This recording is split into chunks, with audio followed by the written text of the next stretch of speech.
Panibagong araw na naman si Himpapawid. Let's go, Charmaine. Ani Charmaine at pumikit sandali sabay ngiti. Bumangon naman siya kaagad, nag-inat at agad naglakad papuntang bintana. Mula roon, tanaw niyang mga ilaw ng lungsod na unti-unting nawawala sa liwanag ng araw. Ang ganda ng Maynila sa umaga. Pero mas maganda pag nasa taas ka, pag nasa ulap. Habang kumakain siya ng cereal, binuksan niya ang cellphone at tumambad sa kanyang mata ang mga notifications mula sa airline group chat. Charmaine, 7:30 meet time ha, don't be late. Chat ni Rina, nakapwak rin din niya at may happy face pa sa last message nito. Yes ma'am, hindi pa naman po ako nilate kahit once no. Uy, ikaw lang perfect crew. Ako minsan nakasandas pa papuntang gate eh. Dagdag naman ni Ella. Basta ako professional lagi. Discipline first, kahit sabog minsan sa puyat. Copy that. See you at the airport. Maya-maya pa, pagkatapos niyang mag-cellphone, agad siyang naligot inayos naman kaagad ni Charmaine ang kanyang buhok. Nag-make-up at sinuot ang uniforme. Nang matapos tumingin siya sa salamin, kalmado na siya, maganda at may kumpiyansa. You got this, Charmaine. Another fight, another dream to chase. Pagkatapos, ay agad siyang pumunta sa airport. Sa NAIA Terminal 3, abalang mga crew habang si Rina kumakaway habang papalapit si Charmaine. Hoy! Ang ganda mo talaga ha? Parang hindi napupuyat. Grabe ka, Rina. Siguro kasi masaya lang talaga ako. Kapag masaya ka, hindi mo talaga maramdaman yung pagod. Sana all. Ako, masaya lang kapag end of flight na. Ganun talaga, passion ko to. Iba yung feeling na makapaglingkod sa tao habang nasa Himpapawid eh. Ang lalim mo talaga. Alam mo, minsan naisip ko, bakit nga ba tayo ganito kadelikado no? Kasi yung bawat lipad natin may kwento. May bata na unang best sasakay, may matandang uuwi sa pamilya. At tayo yung part ng moment nila. That's special. Oh, ang drama mo. Pero sa bagay, totoo din yan. Maya-maya pa sa gitna ng kanilang pag-uusap, dumating ang supervisor nilang si Miss Linda at tinawag ang lahat para sa briefing. Okay team, flight to Hong Kong today. Full passengers. Maintain professionalism, calmness and smiles. You know the drill. Copy ma'am. Ayan na si Teacher Linda. Behave na tayo. Baka mag-ground pa tayo niyan. Boarding time na. Nakaayos si Charmaine sa aisle. Nakangiti habang tinatanggap ang mga pasahero. Good morning sir, welcome aboard. Thank you. First time kong sumakay dito eh. Kinakabahan nga ako. Huwag po kayong mag-alala. Safe po kayo rito. Relax lang po and enjoy the flight. Salamat. Ang bait mo naman. Trabaho lang po, pero salamat din. Ngiting sagot ni Charmaine. Pagkatapos ng boarding, nagpalitan sila ni Rina ng tinginan habang nag-check ng seatbelts. Grabe, ang charming mo talaga sa mga passengers ha? Nako, secret weapon natin yan. Ngiti lang, solve na lahat. Kaya siguro gusto kang kasama ni Miss Linda. Professional pero may charm. Nako, wag mong i-announce baka mo promote ako. Sabay tawa nilang dalawa. Habang nasa kalagitnaan ng flight, nag-offer siya ng inumin at pagkain. Good morning ma'am, coffee or tea? Coffee please. Here you go ma'am, careful, it's hot. Sabay abot ni Charmaine habang nakangiti. At pagkatapos ay lumipat sa kabilang upuan hanggang sinalapitan siya ng kasama niya. Charmaine, grabe ka talaga. Kahit nakakatulog tayo sa pagod, nakangiti ka pa rin. Trabaho natin to eh. Kung pagod tayo, paano pa yung mga pasahero? Ikaw lang talagang kaya pa rin ngumiti ng ganito kahit may delayed flight. Mas madali kasi ngumiti kaysa magreklamo. Sa gitna ng kanilang pag-uusap, biglang dumalang pilot sa kanilang likuran at ngumiti. Nice service today ladies. Keep it up. Thank you Captain. See? Paborito ko talaga ng mga piloto. Hay nako, trabaho lang to. At isa pa, ladies yung sinabi niya. So it means, Tayong dalawa? Ano ka ba? Ani Charmaine, kaya nagkatawanan silang dalawa. Lumipas ang oras, paglapag ng eroplano sa Hong Kong, napuno ng palakpakan ng cabin. Isa-isa silang lumabas at nagpaalam sa mga pasahero. Thank you sa inyong lahat. Ang galing niyo talaga. Maraming salamat din po. Ingat kayo sa biyahe. Sana lahat ng flight ganito ka smooth, no? Oo nga. Pagod pero fulfilling naman. Yung tipong pag-uwi mo, may sense of purpose ka. Maya-maya pa, gabi na nang bumalik si Charmaine sa kanyang kondo. Binuksan niyang mga ilaw, tinanggal ang sapatos at naupo sa sofa. Tumingin siya sa paligid. Maayos, simple, ngunit puno ng mga ala-ala ng biyahe. Dami ko na rin napuntahan. Singapore, Japan, Dubai. Pero iba pa rin talaga ang bahay. Kinuha naman niyang malit na photo frame sa mesa. Picture niya nung flight niya. 12 hours na flight. Halos hindi ako nakatulog. Pero sobrang saya ko nun. Napabaling ang tingin niya na tumunog ang cellphone niya. Isang tawag mula sa ina niyang si Aling Teresa. Kaya napangiti siya. Hello, Ma! Anak, kumusta ka naman dyan? Lagi ka na lang lipad ng lipad. Namimiss ka na namin. Maayos naman ako, Ma. Huwag kayong mag-alala. Maingat po ako lagi. Huwag mong pabayaan ang sarili mo, ha? Kumain ka ng tama. Huwag kang magpapagutom. Opo, Ma. Promise. Kayo po ni Papa. Okay lang po ba dyan kayo sa probinsya? Ay, ayos naman kami. Pero ayun nga, namimiss ka na namin. Miss ko na rin po kayo, Ma. Pero pag nag-off po ako, uuwi ako. Dadalan ko po kayo ng pasalubong. Sige anak, magpahinga ka na. Mahal na mahal ka namin. Mahal ko rin po kayo, Ma. Pagkatapos ng tawag ay napangiti siya. Ramdam niya ang init at pagmamahal ng kanyang pamilya kahit malayo siya. Ilang araw lumipas, day off niya. Kaya inilaan niya ang kanyang oras sa kanyang kaibigan at pamilya at pinasaya ang kanyang sarili. Isang umaga naman, habang nagkakape si Charmaine, biglang may tumunog na notification sa crew group chat nila. Charmaine, ikaw daw lead FA sa flight to Cebu ngayon.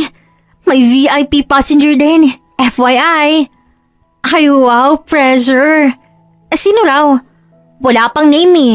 Basta VIP from a construction company. Engineer yata. Nilaman ko lang si ibang kasama natin eh. Hala, baka gwapo. Pero siguradong mapapasayo yun, Charmaine. Sa ganda mong yan. Hay nako, wag na nating asahan yan. Trabaho muna, kilig later. Charmaine talaga. Palangiti ka nga pero walang love life. Hindi ko naman hinahanap yun kasi. Kung darating, edi salamat. Kung hindi, okay lang din naman eh. Ngumiti siya at itinuloy ang pag-aayos. Matapos ang ilang oras, nasa airport na siya. Fresh, elegant, at mahinahon gaya ng dati. Sa boarding gate nakapilang mga pasahero. Habang inaasikaso ni Charmaine ang mga papeles, may lumapit na matangkad na lalaki. Nakaputing polo, may hawak na laptop bag, at may bahagyang putik sa sapatos na para bang galing sa site. Excuse me, miss. This is flight 42227 to Cebu, right? Yes, sir. You're in the right gate. Good. Akala ko kasi mali ng pinuntahan ko eh. Muntik na din ako malate. Buti umabot kayo, sir. Boarding will start in 10 minutes. Salamat. Ang sipag nyo Ang aga nyo dito. Part of the job, sir. Dapat laging on time. Mukhang masipag din kayo. Hindi lang maganda. Maayos pang kausap. Nako, trabaho lang po talaga to. Sagot ni Charmaine at tumawa ng mahina. Umalis si Jonathan papuntang waiting area habang si Charmaine ay napatingin sa kanya. Hindi niya maintindihan kung bakit, pero parang bumilis ang tibok ng puso niya. Grabe, bakit parang iba yung ngiti nun? Mahinang saad ni Charmaine sa kanyang sarili. Hanggang sa dumating na ang boarding time. Habang isa-isang pumapasok ang mga pasahero, muling nagtagpo ang mga mata nila. Good morning, sir. Welcome aboard. Salamat, Miss Charmaine. Nagulat naman si Charmaine kung paano nito nalaman ang pangalan niya. Ha? Paano niya palalaman ang pangalan ko? Nasa ID mo. Engineer ako. Sanay sa detalye. Ganun po ba? Hindi ko napansin. Enjoy your flight, sir. Salamat. At sana kayo ulit mag-serve mamaya ha. Napailing na lang si Charmaine pero halata ang ngiti. Sa kalagitnaan ng flight, naglalakad si Charmaine sa aisle habang nag-aalok ng mga pagkain. Good afternoon, sir. Chicken or beef? Beef please. Pero pwede bang may kasamang kwento? Kwento po? Oo. Para hindi naman boring ang flight. Lalo na kung may maganda akong kausap. Naku, sir. Bawal po yata yan sa manual namin. Manual? Oo. Bawal ma-fall sa pasahero. Sige, noted. Pero kung sa ground na, hindi na bawal, di ba? Depende po kung maganda ang landing. Nagtawanan silang dalawa. Si Rina naman na nasa kabilang aisle, napailing at ngumiti. Aba, may spark yun ha? Si Charmaine kinikilig. Mahinang sabi ni Rina. At paglapag nila sa Cebu, lumapit agad si Jonathan sa kanya bago bumaba. Salamat sa masayang flight, Miss Charmaine. Welcome po, sir. Ingat po kayo sa project ninyo. Pwede bang magpasalamat ulit? Over dinner? Sir, hindi ko alam kung allowed yan eh. Hindi naman official invitation. Gusto ko lang magpasalamat personally. Tingnan natin. Kung walang flight schedule, maybe. Then, I'll take that as a yes. Ngumiti siya at umalis na. Naiwan si Charmaine na nakatitig habang papalayo ito. Uy, sino yun? Gwapo ha? Ano ka ba? Pasahero lang. Huwag kang ma-excite. Pasahero lang daw. Pero in fairness ha, may sparkle dyan sa mga mata mo. Ay, tigilan mo nga ako, Rina. Sige, dinay pa.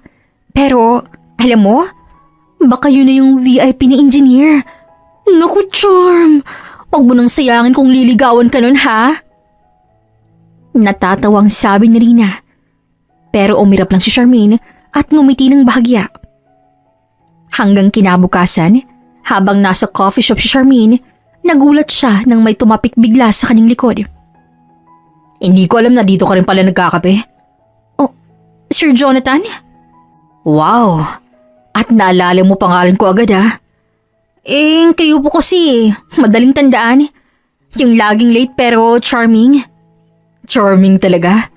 Sige, tatanggapin ko yan. Anong ginagawa niyo dito? Meeting sana pero na-cancel. Kaya kape muna. Pwede ba akong upo? Sure, hindi ko na po pagmamayari tong mesa. Umupo naman si Jonathan sa tabi ni Charmaine. Tahimik sila nagkape sandali bago ito nagsalita. Alam mo, bihira akong humanga sa tao. Pero ikaw, iba. Parang kahit pagod ka, may liwanag ka pa rin dala. Nako, baka galing lang po sa ilaw to, sir. Hindi totoo yun. Alam mo ba sa site namin, puro stress, puro deadline.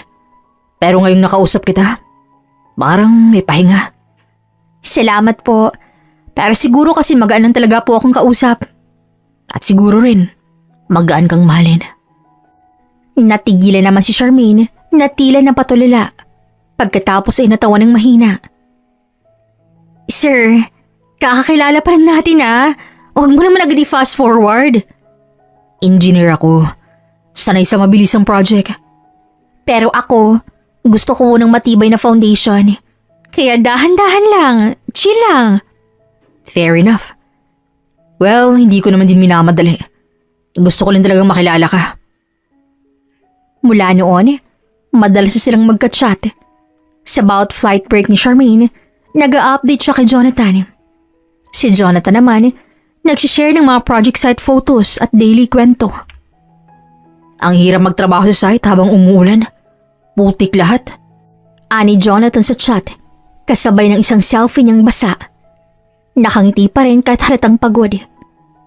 Kita sa background ng mga construction materials, putik ang sapatos at helmet na may talsik ng ulan. Sana all may putik. Ako puro turbulence eh. Sinabay niya ng emoji na umiiyak sa tawa. Habang nasa crew lounge siya ng airport, naghihintay sa boarding time. Kahit pagod, nakangiti siyang nakatitig sa screen. Kung pwede lang, sabayin kita sa flight mo eh. Pwede naman, basta may ticket ka. Pero bawal kang magpa-cute ha. Hindi ako marunong magpa-cute no. Natural na to. Wow, confident! At sinabay ni Charmaine ng isang sticker ng isang pulang nagbablush. Napangiti siya kahit nakasuot pa ng scarf at full uniform. Sa kabila ng stress sa biyahe at mga pasahero, si Jonathan lang talaga ang nakakapagbigay sa kanya ng gaan sa dibdib. Ano bang oras ang flight mo? 2 hours from now, Manila to Japan. Medyo maulan din daw doon, sabi ng weather report. Pareho pala tayo. Pero mas gusto ko pa rin maulan basta kasama kita eh. Ay nako, kung kasama mo ako, baka pinapagawa pa rin kita ng kape sa eroplano. G, gagon ko yun no. Basta ikaw ang boss ko. Napangiti si Charmaine. Minsan naisip niya kung gaano siya kaswerte na may isang tulad ni Jonathan. Simple, totoo at may malasakit. Hindi niya kailangang magpanggap. Kahit sa mga simpleng palitan ng mensahe, ramdam niyang sinseridad nito. Habang hawak ang cellphone, napatingin siya sa labas ng salamin ng airport. Ang ulan ay patuloy na pumapatak. At sa bawat patak, parang nararamdaman niya ang distansyang naghihiwalay sa kanila. Pero sa halip na lungkot, napuno siya ng pag-asa. Magpahinga ka rin minsan no, baka mapagod ka kaka-overtime. Hindi pa ako pagod. Kapag kausap kita parang recharge agad eh. Sus! Ako naman palang energy drink mo ha? Oo, ikaw yung Charmaine Energy Max. Guarantee na tanggalan tok at may halong kilig. Grabe ka talaga. Kung andito ka, baka tinulak na kita sa aisle sa kakornihan mo eh. Eh kung sabayin mo ako sa site, baka itulak din kita sa putik sa kakatawa mo. Pareho silang natawa. Sa mga sandaling yon, kahit shot lang, parang magkatabi sila. Parang naririnig nila ang tawanan ng isa't isa sa gitna ng ulan at ingay ng mundo. Pagkalipas ang ilang minuto, tumahimik ang chat. Nag-type si Jonathan, nag-stop at nag-type muli. Hanggang sa dumating na ang mensahe. Charmaine, alam mo ba? Tuwing gabi kapag umuulan ikaw agad ang naisip ko. Ewan ko. Siguro kasi lagi kitang naisip sa mga panahon na tahimik at malamig. Napatigil si Charmaine sa pagbabasa. Ang puso niya ay tila sumabay sa pagpatak ng ulan sa bintana. Hindi niya alam kung anong isasagot. Kaya sa halip, nag-send lang siya ng emoji na may pulang pisngi at pusong mata. Kilig yarn. Pero thank you ha. Ang cheesy mo ngayon na. Cheesy talaga. Kasi kapag pagod na ako, ikaw ang tanging pahinga ko. Napahawak si Charmaine sa kanyang dibdib. Ang OA. Sabi niya sa kanyang sarili, pero halatang nangingiti. Habang hinihintay ang boarding announcement, patuloy lamang silang nagkwentuhan. Saan mo gusto mo bakasyon kapag may day off ka? Sa lugar na walang signal. Gusto ko yung tahimik. Yung puro bundok o dagat lang. Kung akong kasama mo, hindi mo na kailangan ng signal. Ako na yung connection mo eh. Wow, connection? Internet provider ka na pala ngayon? Hindi. Pero kung sa puso mo, full bars dapat ako. Napahagalpak ng tawa si Charmaine. Kahit nasa crew lounge, hindi niya mapigil ang matawa ng malakas. Lumingon pa ang isa niyang kasamahan. Huy, may kilig vibes ha? Secret. Naku, charm. Alam ko na kung sino yan. Natatawang sambit ni Rina, kaya umirap na lang si Charmaine. Paglipas ng ilang minuto, nag-send muli si Jonathan ng voice note. Ingat ka sa flight mo ha. Huwag masyadong magpakapagod. At pag naglanding ka, sabihin mo ako agad para makatulog akong kambante. Narinig ni Charmaine ang boss nito na garagal pa. Halatang galing trabaho. Pero ang bawat salita ay puno ng lambing. Copy, Captain. Over and out. Miss na kita. Hindi pa nga ako umaalis. Ano bang magagawa ko? Miss na kita agad eh. Advance mag-isip to. Nang marinig ang boarding call, napangiti si Charmaine at nag-type. Ayan na, flight na. I'll message you kapag nakarating na ako ha. Ingat ka rin, huwag puro overtime. Yes ma'am, love you. Napahinto si Charmaine at ilang segundo bago siya nakasagot. Love you too, see you soon. Pagkatapos ng flight, nang makarating na siya sa hotel, binuksan niya muli ang chat. Nandoon pa rin ang mga mensahe ni Jonathan. Simple pero totoo. Maya-maya pa'y may isa pa itong bagong message galing kay Jonathan. Kapag nakauwi ka, promise ko, dadaling kita sa lugar na puro bituin. Gusto ko ipakita sa iyo yung langit na para sa atin lang.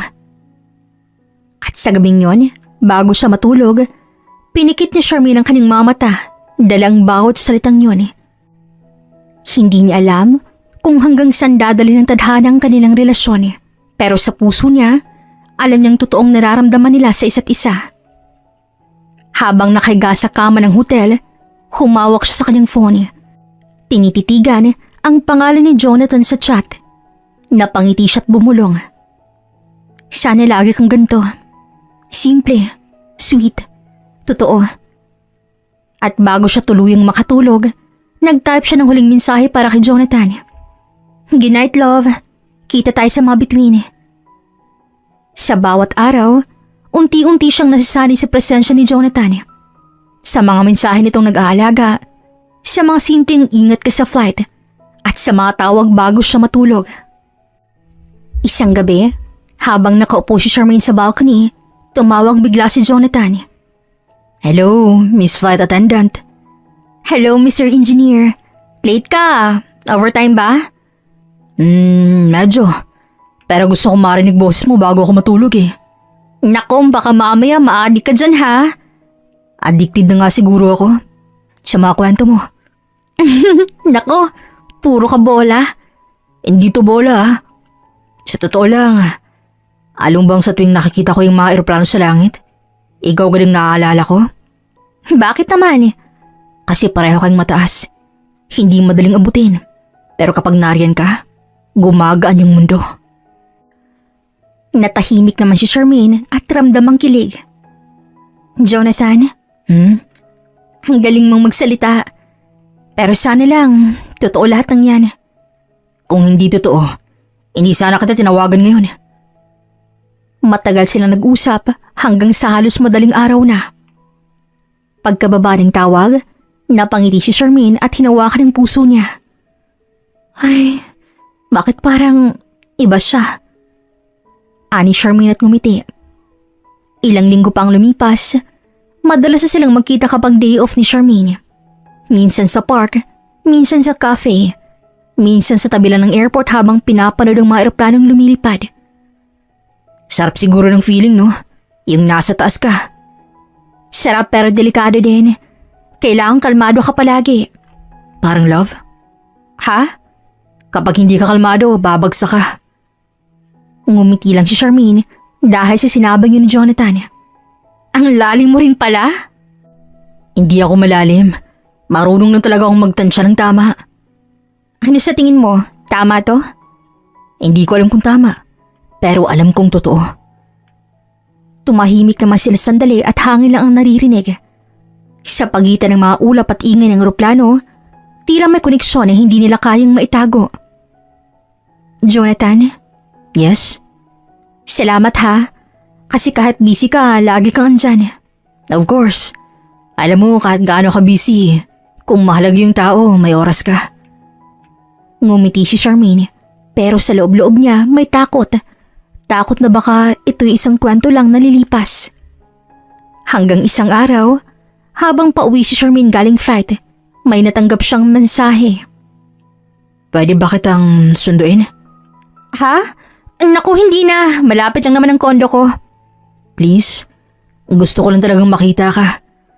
Oh, sige. Pero 10 minutes lang ha. Kailangan ko pang magpahinga eh. Pagdating niya sa airport parking, nandoon na si Jonathan. Nakasandal sa kotse, may dalang bouquet ng white tulips. Ano to? Wala. Walang okasyon. Gusto ko lang ipaalala sa'yo na may taong nag-aantay sa'yo palagi. Ang sweet mo naman. Pero bakit tulips? Kasi sabi nila, white tulips means new beginnings. At gusto ko ito yung simula nating dalawa. Ani Jonathan, dahilan para mapangiti si Charmaine. At sa unang pagkakataon, niyakap niya ito ng mahigpit. Salamat, Jonathan. Ako dapat magpasalamat kasi dumating ka sa buhay ko. Habang nagmamaneho sila pa uwi, mahinang tugtog ng love song sa radyo. Tahimik lang si Charmaine, nakatingin sa bintana, pero may ngiti sa labi. Tahimik ka ha? Iniisip mo naman ba kung lilipad ka bukas? Hindi. Iniisip ko lang kung anong pakiramdam ng landing na may nag-aantay. Then let me be that landing place. Ang cheesy mo. Basta totoo. Dumaan naman sila sa EDSA. Ilaw sa paligid na parang mga bituing gumagabay. Sa sandaling yon, si Charmaine ay masaya. Totoo, simple at puno ng pag-asa. Sumapit naman ang gabi at hinatidan ni Jonathan si Charmaine sa kanyang kondo. Habang nakahiga sa kama si Charmaine, hawak-hawak niyang bulaklak. Tumingin siya sa kisamit na pangiti. Siguro nga, darating ang tamang tao sa tamang oras. Hindi mo na kailangang hanapin kasi kusya siyang lilitaw. Gaya ni Jonathan. At bago siya pumikit, ramdam niya sa puso niya na sa wakas, may dahilan na siyang umuwi sa lupa. Isang Sabado ng umaga, nakahiga si Charmaine sa kama, binubuksan ng cellphone at may message mula kay Jonathan. Napapansin na ni Charmaine na palaging busy si Jonathan at palaging may emergency sa trabaho. Good morning, love. Sorry may emergency sa site eh. Maaga akong alis. Pangako tatawagan kita sa lunch break. Again? Lagi nilang ganito. Napabuntong hininga na lang si Charmaine. Maya-maya pa'y tumawag si Rina, nakasama niya sa coffee break sa kondo. Rina, lagi nilang ganito. Excited ako sa weekend namin tapos may project na naman si Jonathan. Uy, hindi mo ba naisip? Civil engineer siya. Bihira ang downtime niya, no? Pero siguro nga, gusto pa rin niyang makasama ka kahit konti. Alam ko, pero minsan parang hindi ko alam kung anong relasyon namin eh. Unti-unti nang nagiging virtual. Chat na lang, tawag na lang, tapos laging trabaho. Pero yan din ang reason kaya mahal ka niya. Hindi siya madaling mag-commit sa kahit sino, no? Ibig sabihin, special ka sa kanya. Siguro nga, pero nakakainis lang minsan eh. Habang nagkakape, tumawag na rin si Jonathan. Ay love, sorry ulit Side emergency, may structural issue eh. Promise tatawagin kita pag lunch. Okay, ingat ka. Pero seryoso, gusto ko rin mag-spend time with you, hindi lang sa chat. Alam ko, I feel the same. Promise darating din yung oras na hindi ganito kadaming trabaho ko. I hope so.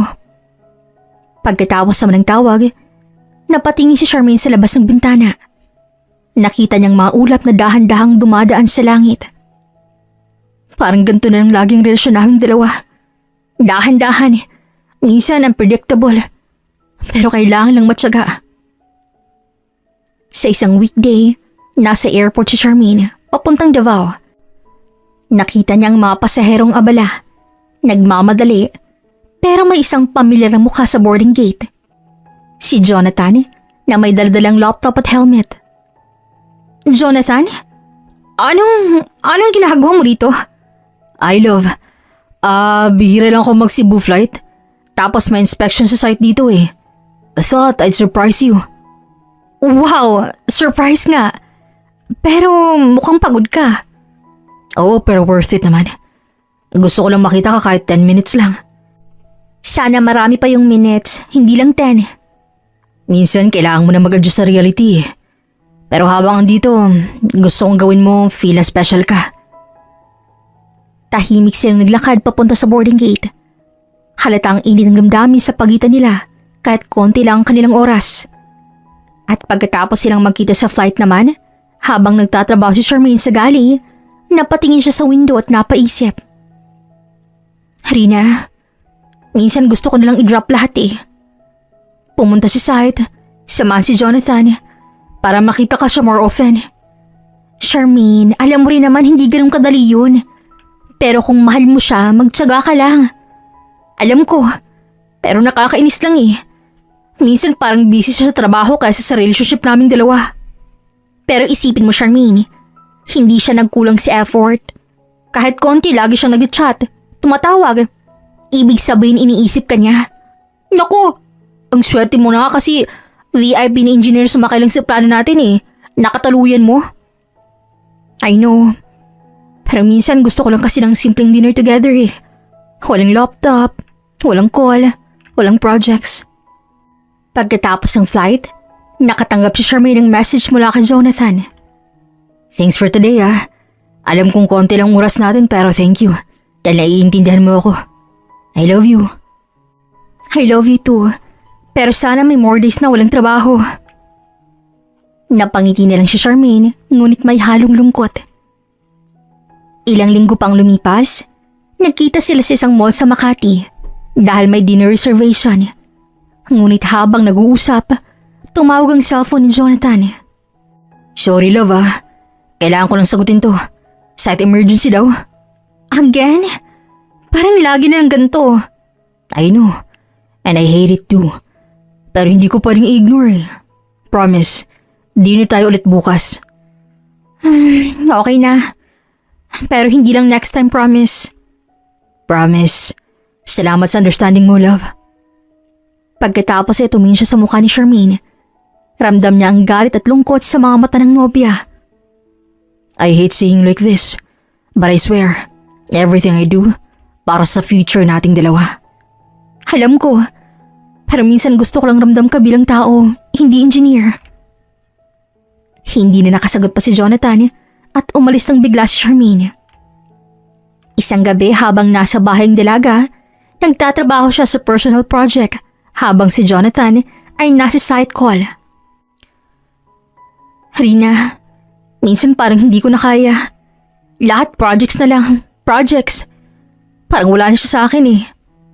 Alam mo, ganito talaga kapag mahirap ang trabaho.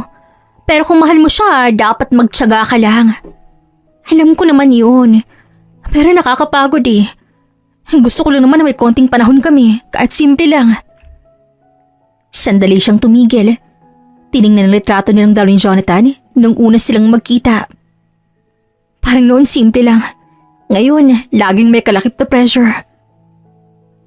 Sa sumunod na linggo, may business trip si Jonathan sa Mindanao. Tumawag naman siya kay Charmaine bago umalis. Love, I have to leave ah. Project emergency. Okay, ingat ka. Promise tawag ako pag may time. Miss you. Miss na rin kita.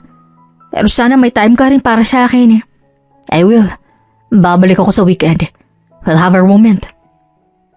Pagkatapos ng tawag, napatingin si Charmaine sa bintana. Nakangiti man pero may halong lungkot. Alam kong mahal ko siya. Pero paano ko ang trabaho niya maging hadlang sa pagmamahal naming dalawa? So, kumusta na nga ba kayong dalawa ni Jonathan? Nakikita mo pa ba siya araw-araw? Hindi nga. Laging may project. Bihira kaming magkita. Minsan chat lang, tawag lang. Charmaine, love is patience. Alam mo yan. Alam ko. Pero minsan gusto ko lang ramdam niya na naroon ako eh. Basta wag mo lang rin pabayaan ang sarili mo. Hindi siya ang mundo mo, girl. Tama ka. Kaya nga mas pinahahalagan ko rin ang sarili ko eh. Work, hobbies, kaibigan. Napangiti si Charmaine.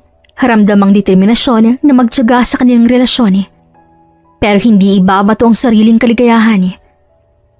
Sa isang weekend, nakatanggap si Charmaine ng mensahe mula kay Jonathan. Love, finally, free na ako this Saturday. Let's spend the day together. Miss you. Yes, hindi ako makapaniwala. Laking tuwa ni Charmaine nang malaman niyang hindi na busy si Jonathan. Hanggang sa pagdating ng Sabado, naglakad silang magkasama sa Baywalk sa Manila. Tahimik ng paligid, tanging alon at malamig na simoy ng hangin nilang ang maririnig. Alam mo, I feel guilty minsan. Gusto ko mas marami pang oras sa'yo. Pero hindi ko makontrol lahat eh. Alam ko, basta ginagawa mong best mo okay na. Pero sana may oras tayo para sa simpleng bagay, no? Promise, kahit konti lang basta kasama ka sapat na yun. Hinawakan ni Jonathan ang kamay ni Charmaine. At sa unang pagkakataon sa mahabang linggo, ramdam niyang katahimikan at kaligayahan.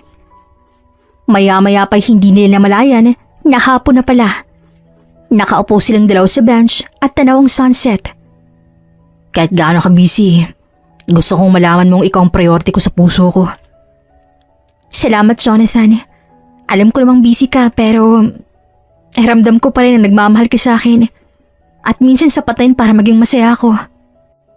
Maya-maya pa'y tahimik na silang naglakad pa uwi. Hawak ang kamay ng isa't isa.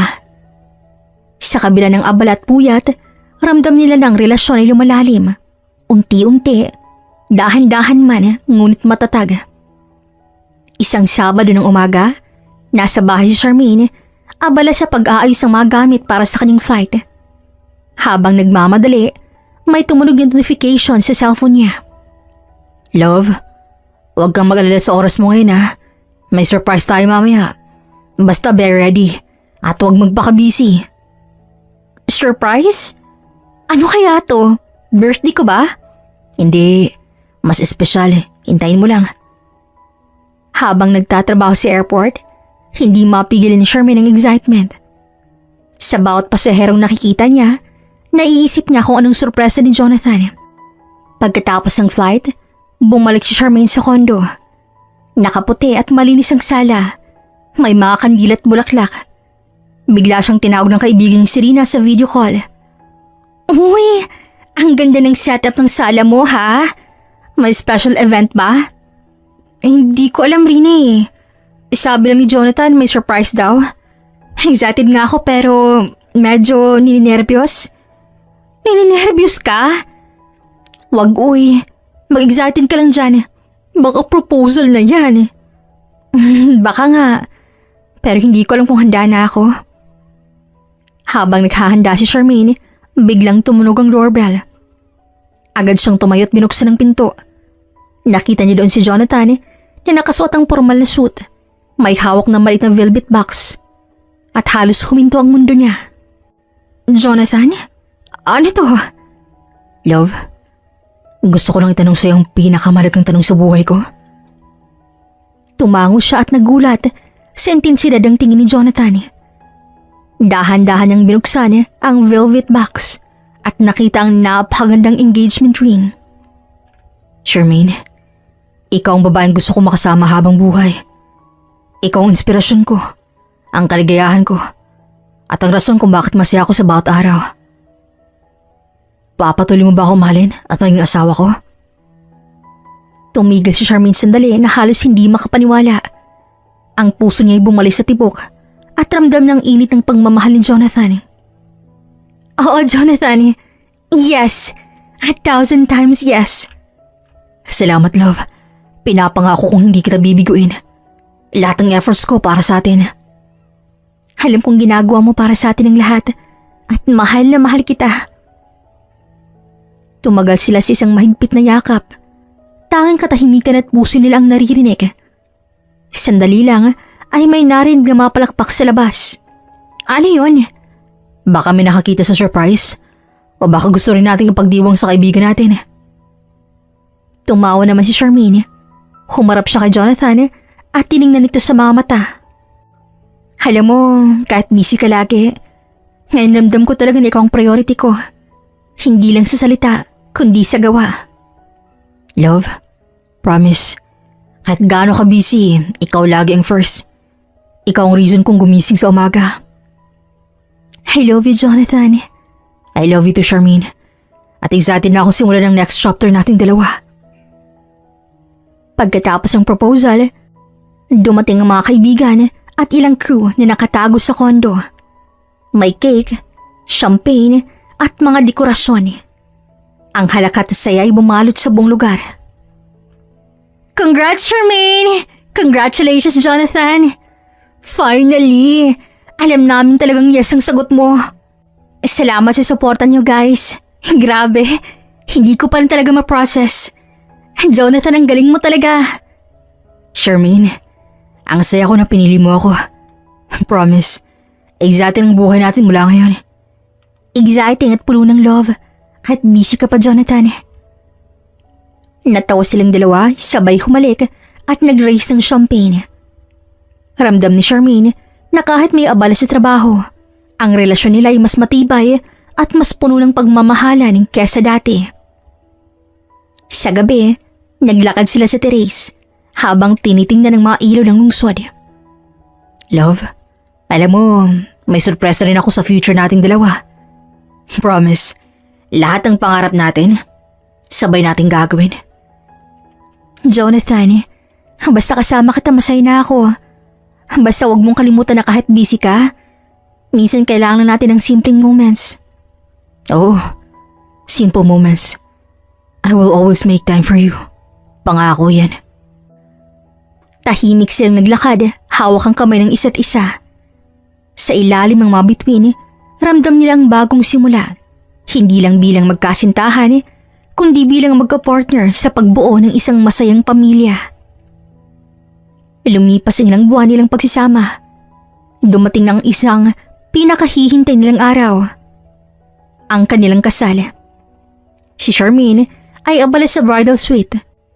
Suot ang napakagandang gown habang si Rin at Ella ay tumutulong sa kanya. Grabe girls, parang hindi ko pa rin ma-process ang lahat. Finally, today's the day. Yes, finally!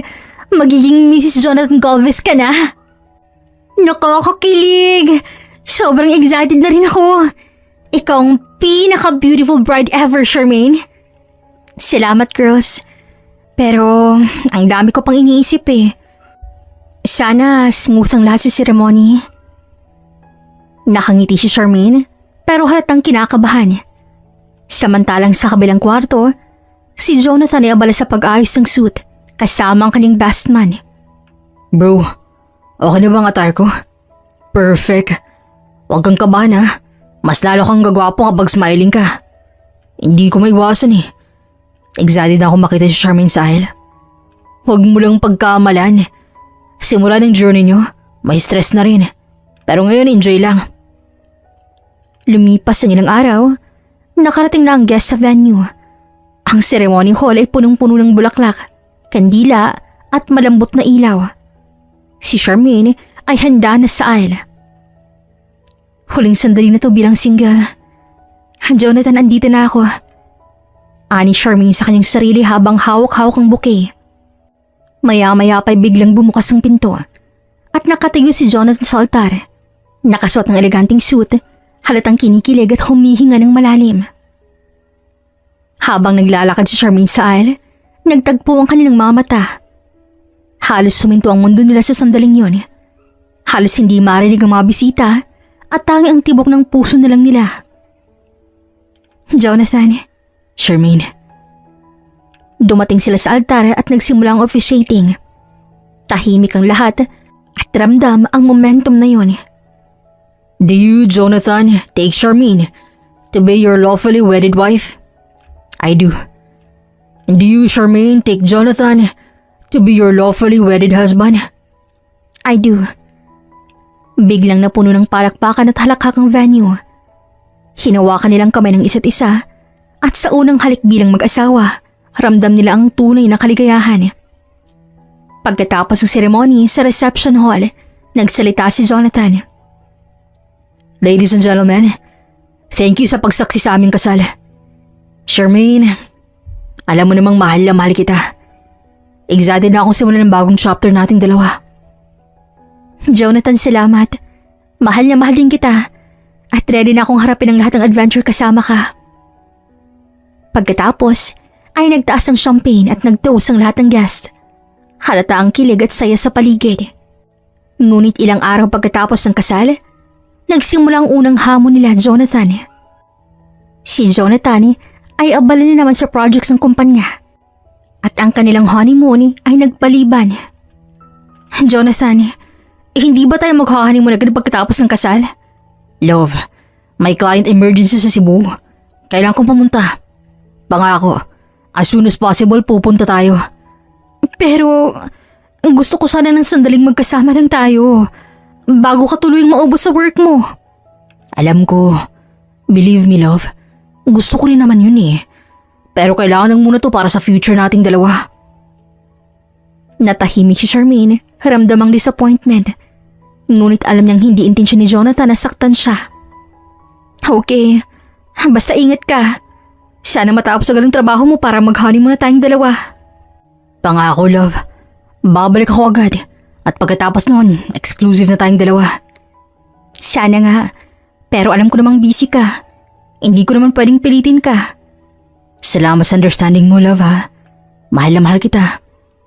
Mahal din kita. Ilang linggong lumipas, ang schedule ni Jonathan ay mas abala kaysa dati. Nagkakaroon ng tawag sa gabi, minsan short lang, minsan delayed. Ramdam naman ni Charmaine na kahit mahal niya si Jonathan, may lungkot sa puso niya. Alam kong ginagawa niya to para sa amin, pero minsan gusto ko lang naramdam niya na andito ako. Hindi sa chat, kundi sa tabi niya. Aniya sa kanyang sarili. Sa isa sa mga flight break si Charmaine, nag-chat siya kay Jonathan. Jonathan, miss na kita. Sana may konting oras tayo kahit half day lang. I miss you too love. Promise next weekend, we'll finally have our honeymoon. Hindi ko lang talaga makontrol ang projects ngayon eh. Sana nga. Excited na ako. Me too. I swear love. After nito, tayo na lang. Napangiti naman si Charmaine pero may halong lungkot. Alam niyang ang love nila ay matatag, pero unti-unti nilang nararanasan ang realidad ng abalang buhay ni Jonathan bilang civil engineer. Sa gabi naman, habang nakaupo si Charmaine sa terrace, tanaw mga bituin at city lights, hawak ang bouquet mula sa kasal. Mahal ko siya at alam kong ginagawa niya lahat para sa aming dalawa. Pero sana, sa kabila ng lahat ng yun, may oras pa rin siya sa amin bilang mag-asawa. Lumipas ang ilang buwan matapos ang kasal, nasa kanilang condo si Charmaine. Nag-aayos ang laundry habang si Jonathan ay abala sa laptop sa sala. Jonathan, dinner na. Mukhang busy ka pa. Love, tapos na ako after 5 minutes lang ah. Kailangan lang tapusin to bago ang meeting eh. Okay. Pero baka dapat mag-break ka rin minsan. Hindi na natin nagagawa yung dates natin eh. Alam ko love, pero kailangan na talaga ngayon. Promise, next weekend, we'll have time. Next weekend? Lagi nilang ganun. Bulong niya sa kanyang sarili. Kinabukasan naman, nasa airport si Charmaine bago ang flight. Tumawag si Jonathan sa kanya. Ay love, sorry late ko la. May site emergency sa Cebu eh. Kailangan ko umalis agad eh. Hindi na ako makakapag-breakfast kasama mo. Sige, ingat ka ha. Promise love. After nito, tatawagan kita pag nasa plane na ako. Sana nga. Mahal kita, Jonathan. Mahalin kita. Pagkatapos ng tawag, nanatiling nakaupo si Charmaine sa lounge. Hawak ang kanyang coffee. Ramdam niya ang unti-unting distansya na lumilitaw sa kanilang pagitan. Ilang linggo pa ang lumipas. Isa sa mga rare weekends nila, nag-set ng lunch date si Charmaine. Ngunit, tumawag bigla si Jonathan. Love, may client urgent lang. Kailangan kong pumunta sa project site ngayon eh. Sorry, hindi tayo makakapagkita ah. Okay. Promise love, tatawag ako mamaya. Gusto ko lang ipaalam na iniisip kita. Alam ko. Sige, mag-iingat ka. Pagkatapos naman ng tawag, napatingin si Charmaine sa kanilang wedding photo sa sala. Napangiti siya, ngunit may halong lungkot. Bakit ganon? Bakit parang lumalayo na siya? Kahit mahal ko siya, nararamdaman kong distansya niya. Sana lang hindi to maging hadlang sa relasyon naming dalawa. Ilang araw pa, habang nasa flight si Charmaine, nakatanggap siya ng message. Love, sorry ulit ah. Business trip to Singapore. Babalik ako sa Monday. Ingat ka. Singapore na naman. Palagi nilang business trip. Ani Charmaine at napabuntong hininga na lang siya. Sa loob ng puso niya, may maliit na kirot. Hindi niya gusto ang gantong pattern. Pagdating niya sa bahay, naisip niyang kausapin si Jonathan ng personal. Jonathan, napapansin ko lang, palagi ka nalang busy. Bihira na tayong mag-update. At lagi kang may business trip. Ramdam kong unti-unti ka lumalayo eh. Love, hindi ko naman intensyon yun eh. Gusto ko lang talagang siguraduhin ang future nating dalawa. Work lang talaga. Alam ko. Pero minsan gusto ko nalang may oras tayo para sa simpleng moments nating dalawa. Hindi yung sa chat lang. Hindi yung sa tawag lang. Kundi sa tabi mo. Love, I know. And I'm trying my best. Pangako hindi kita bababayaan. Sana nga. Mahal kita, Charmaine. At lagi mong tatandaan yon. Tahimik silang tumingin sa isa't isa. Ramdam ang tensyon at ang unti-unting hamon sa relasyon. Ramdam ni Charmaine na kailangan niyang maging matatag, ngunit may takot sa darating. Sa gabi habang nakaupo siya sa balcony, iniisip niya ang lahat ng nangyayari. Mahal ko siya at alam kong ginagawa nito para sa akin. Sa flight patungong Singapore, natigilan si Charmaine nang makita sina Jonathan at si Mona na magkasamang nagkukwentuhan. Parang tumigil ang oras habang pinipigil niyang ipakita ang sakit at galit na nararamdaman. Alam niyang totoong hinala niya noon na may relasyon pa rin ang dalawa kahit kasal na sila. Sa kabila ng lahat, pinili niyang manatiling profesional. Habang nag-aalok ng pagkain at inumin, pinigilan niyang tumulo ang luha at ngumiti ng may dignidad. Sa katahimikan, ipinakita ni Charmaine na ang tunay na lakas ay ang kontrole ng sarili kahit labis ng nasasaktan. Ramdam ni Charmaine ang biglaang lamig ng paligid. Ang kamay niyang sanay sa serbisyo ay bahagyang nanginig pero agad niyang pinigilan. Ngayon, hindi siya si Charmaine na asawa. Siya ang flight attendant na may dignidad at tapang. Lumapit siya na tila walaling sa kanya. Good afternoon, sir, ma'am. Tea or coffee? Tanong ni Charmaine habang nakangiti. Tea for me. Extra sugar, please. Nakangiting sagot naman ni Simeona na pa'y mang-aasar pa sa mukha. Water na lang. Dagdag naman ni Jonathan na halatang kinakabahan. Habang iniabot ni Charmaine ang tasa, bahagyang tumulos ang kamay niya. O marahil, sinadya ng kapalaran. Ang mainit na tsaa ay naitapon sa braso ni Simeona. Aray! Ang init! Oh, I'm sorry, ma'am. Kalmado lang at walang bakasing emosyon na sabi ni Charmaine.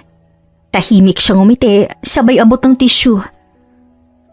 Some burns heal fast, but some leave scars. Dagdag niya. Maya-maya pa'y bumalik si Charmaine at nanatili ulit kalmado sa buong flight. Ngunit ramdam niya ang tibay ng loob niya sa bawat galaw. Paglapag ng eroplano sa Singapore, ibang klase ng katahimikan sa cabin. Ang mga mata ni Jonathan ay hindi makatingin, habang si Simeona ay halatang nais na lamang lumubog sa upuan. Salamat po sa pagsakay, Mr. and Mrs. Liar. Safe flight po sa relasyon ng dalawa at humanda kayo sa pagbalik sa Pilipinas. Alam din niya ang totoo ang hinala niya noon na may relasyon pa rin ang dalawa bago pa man ang kasal nilang dalawa ni Jonathan. Naaalala niya ang mga gabi kung saan nababasa niyang mga notifications ng mga mensahe ni Simeona sa cellphone ng asawa. Mga mensaheng puno ng lambing at mga alaalang hindi pa tuluyang napuputol. Paglapag ng mga eroplano sa Manila, ang mga pasahero ay abala sa pagkuha ng kanilang mga bagahe. Si Charmaine bilang flight attendant at saksi sa pagtataksil ay matatag na tumayo sa aisle hawak ang microphone. Ladies and gentlemen, maaari po bang pansinin ninyo ang inyong atensyon? Ang mga pasaherong nasa harap ninyo na nagngangalang Jonathan Galvez at Simeona Gapang ay kasangkot sa ilegal na gawain na kinasasangkutan ng pagtataksil, pandaraya at paggamit ng pondo para sa pribadong layunin. Nagulat si Jonathan, tila walang makuhang salita. Si Simeona na may nanginginig at halatang naiilang. Dahil dito, ang kapulisan ay naabisuhan at nakadeploy na sa arrival gate para agad silang arestuhin. Kaya hinihingi ko po ang kanilang kooperasyon at pinapayuhan ko silang manatili sa kanilang upuan. Charmaine, hindi mo dapat ginagawa to. Jonathan, ginawa ko ang tama. At ngayon haharapin mo ang resulta ng ginawa mo. Charmaine, please. Hindi ko gusto to. Hindi ito tungkol sa gusto mo, Simeona. Tungkol to sa katotohanan at hustisya. At panahon na para harapin niyo to. Maya-maya, naririnig nila ang ingay ng pulis na pumapasok sa eroplano. 2 uniform officers ang lumapit sa harap ng upuan ni na Jonathan at Simeona. Jonathan Galvez, Simeona Gapang, kayo ay inaaresto batay sa utos ng korte. Sumunod kayo sa amin. Agad nag-issue ng warrant of arrest ang kapulisan at na-deploy ang mga tauhan sa airport sa paglapag ng eroplano. Nakahanda ng mga otoridad para siguraduhin mahuhuli ang 2 taksil at dalhin sa hustisya. Dahan-dahang bumangon ng pulis. Sinamahan sina Jonathan at Simeona palabas ng eroplano. Ang mga pasahero na natiling tahimik. May ilang nakatingin sa mga eksena na parang naniniwala sa hustisya. Charmaine, please. Wala nang please dito, Jonathan. Panahon na para matutunan niyo ang leksyon ng galit at kasinungalingan. Habang dinadala sila sa pulis paglabas ng eroplano, nakahinga ng maluwag si Charmaine. Haramdam ang paghinga ng katarungan at ang bigat ng loob na unti-unting nabawasan. Ang flight na ito hindi lamang tungkol sa paglipad, kundi sa pagharap sa katotohanan at hustisya. Paglabas ng eroplano, pinanood ni Charmaine ang eksena. Nakangiti ng may konting halakak ng tagumpay. Alam niya na natapos ng kabanata ng kasinungalingan sa buhay niya at handa na siyang simulan muli ang kanyang bagong yugto. Makaraan ang pag-aresto ka ni Jonathan at Simeona, si Charmaine ay nakaupo sa kanyang opisina. Nag-check ng bank notifications at dokumento. Habang tinitingnan ang kanyang bank account, napansin niya ang isang malaking withdrawal na hindi niya inaprubahan. Ano to? Bakit may withdrawal na ganito kalaki? Binuksan niyang detalye at nakita ang pangalan ni na Jonathan at Simeona bilang recipients. Ramdam niya ang galit at kirot na parang binunggo ang kanyang dibdib. Hindi! Ginamit niya ang pera ko para sa travel na sa Singapore. Lahat ng ito sa likod ko.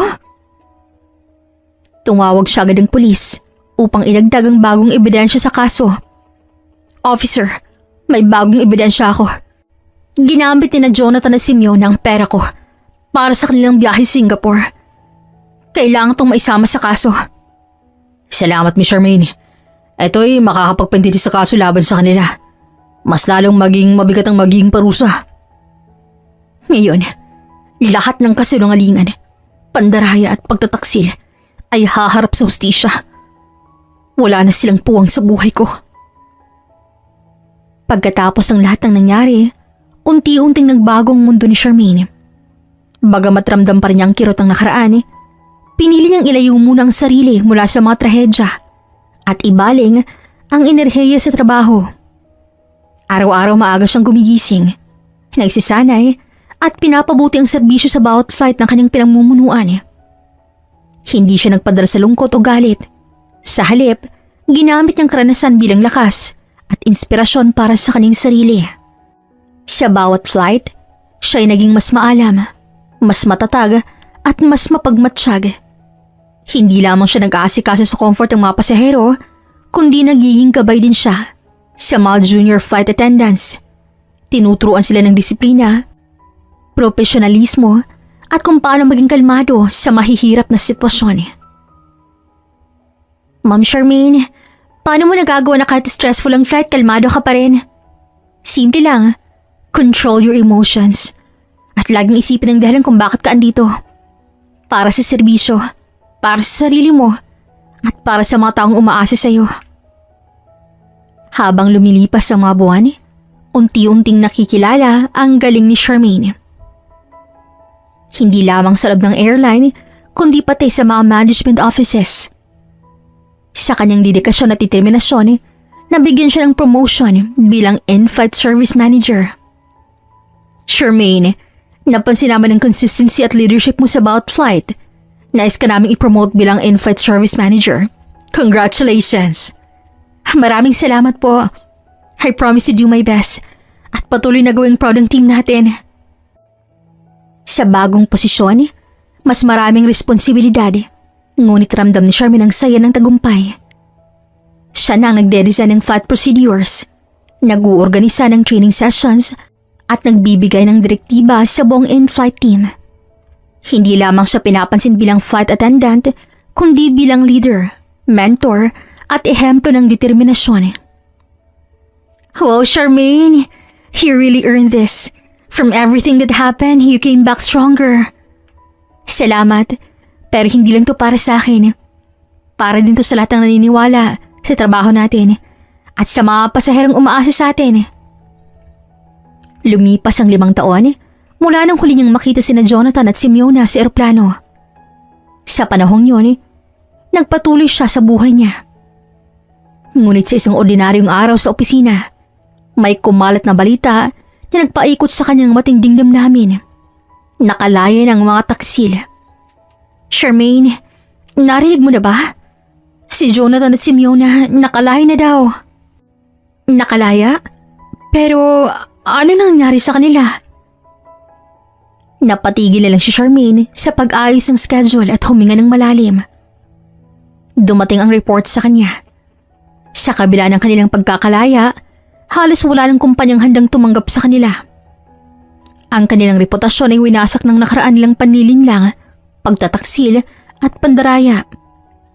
Ang mga kumpanya, lalo na sa engineering at corporate sectors, ay hindi na nagtitiwala sa kanila.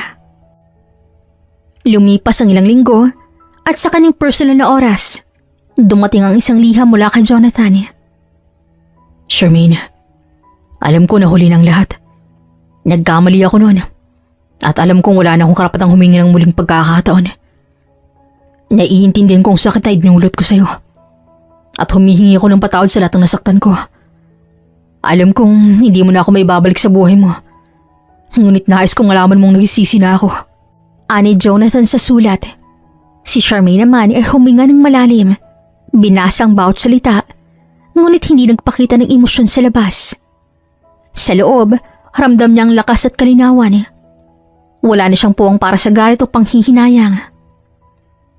At sa parehong araw, nakatanggap siya ng update tungkol kay Miona. Ang dating maganda't maasikaso, ngayon nag-iisa at nahihirapan sa trabaho at buhay. Ang dating karangyaan at saya ay napalitan ng pag-iingat at kahirapan. At bukod sa career, natutunan ni Charmaine na pahalaga ng sarili niya at magkaroon ng balanse sa buhay. Naglaan siya ng oras para sa kanyang pamilya, kaibigan at personal na kaligayahan. Ang nakaraan na puno ng sakit ay naging leksyon at ang mga aral na iyon ay nagpatibay sa kanyang karakter. Ito na ang simula ng bagong kabanata. Malaya, matatag at masaya. Ang nakaraan ay bahagi na lang ng kwento ko. Ngunit hindi na ito hahadlang sa aking kinabukasan. Makaraan ang lahat ng pagsubok at sakit na dinanas niya, si Charmaine ay lubos ng masaya at matagumpay sa buhay. Ang nakaraan ay hindi na humahadlang sa kanya. Sa halip, naging inspirasyon at pundasyon ng kanyang tagumpay. Bilang in-flight service manager, pinapahalagan siya ng kanyang team at ng mga pasahero. Ang kanyang dedikasyon, profesionalismo at determinasyon ay naging dahilan kung bakit siya tinitingala sa industriya. At sa tuwing titingala siya sa langit, sa pagitan ng mga ulap at bituin, palagi niyang naaalala ang katotohanan na hindi kailangang matakot bumagsak sapagkat kanyang lumipad mag-isa. Si Charmaine, na minsang biktima ng pagtataksil, ay ngayon larawan ng tagumpay, dignidad at tunay na kalayaan. Hanggang dito na lamang po. This is Regine here in Kuya Agustin Stories. Daghang salamat sa pagpaminaw!